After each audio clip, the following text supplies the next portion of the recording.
আসসালামু আলাইকুম। প্রধানমন্ত্রী একটি গুরুত্বপূর্ণ কথা বলেছেন। সম্পূর্ণ নতুন তথ্য মনে হয়েছে দর্শক। নিশ্চয়ই আপনারা খেয়াল করেছেন।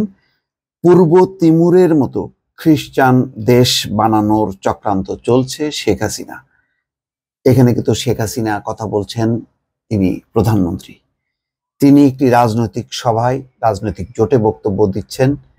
14 দলীয় জোট, যেই জোটের নেতারা ক্ষুব্ধ, ব্যথিত, তারা উপেক্ষিত, তাদের কোনো মর্যাদা নেই, এমন একটি ক্ষোভ তাদের মধ্যে রয়েছে। কেননা তাদের অনেকেই এবারের নির্বাচনে নির্বাচিত হতে পারেননি।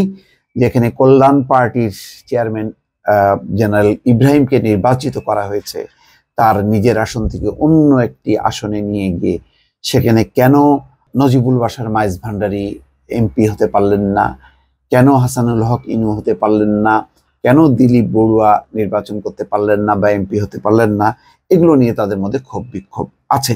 সেই ক্ষোভ বিক্ষোভের চেয়ে বড় বিষয় দাঁড়িয়েছে নতুন একটি তথ্য।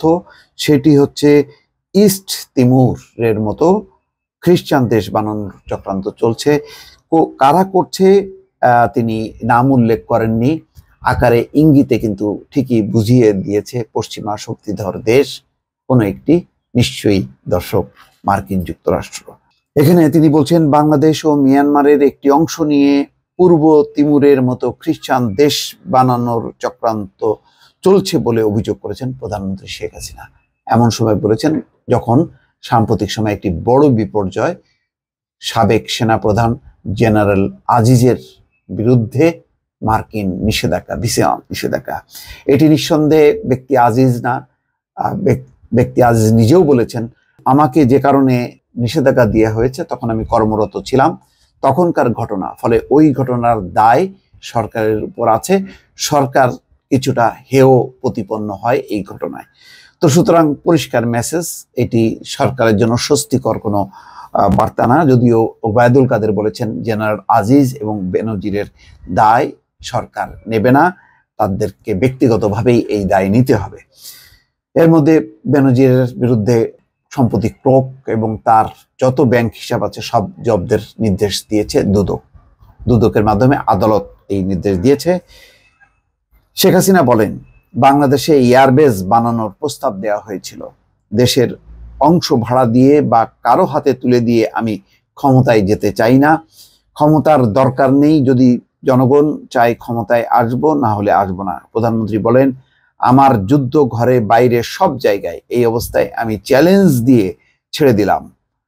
চক্রান্ত এখনো আছে পূর্ব তিমুরের মতো বাংলাদেশের একটি অংশ নিয়ে, তারপরে চট্টগ্রাম, মিয়ানমার, এখানে একটা খ্রিস্টান দেশ বানাবে, বঙ্গোপসাগরে একটা ঘাঁটি করবে। তার কারণ বঙ্গোপসাগর ও ভারত মহাসাগরে প্রাচীনকাল থেকে ব্যবসা বাণিজ্য চলে, এই জায়গাটার উপর অনেকেরই নজর, সেটা আমি হতে দিচ্ছি না, এটাও আমার একটা অপরাধ।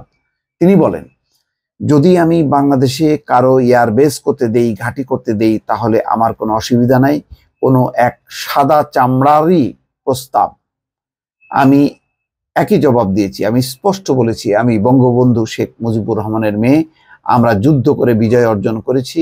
দেশের অংশ ভাড়া দিয়ে বা কারো হাতে তুলে দিয়ে আমি ক্ষমতায় যেতে চাই না, ক্ষমতার দরকার নেই। যদি জনগণ চায় ক্ষমতায় আসবো, না হলে আসবো না। এই কথাগুলো বললাম কারণ সবার জানা উচিত। তো দর্শক, এটা একটা কথা, কিন্তু পাশাপাশি তো এই সমালোচনা আছে যে ভারতের সমর্থন নিয়ে সরকার বারবার ক্ষমতায় আসছে।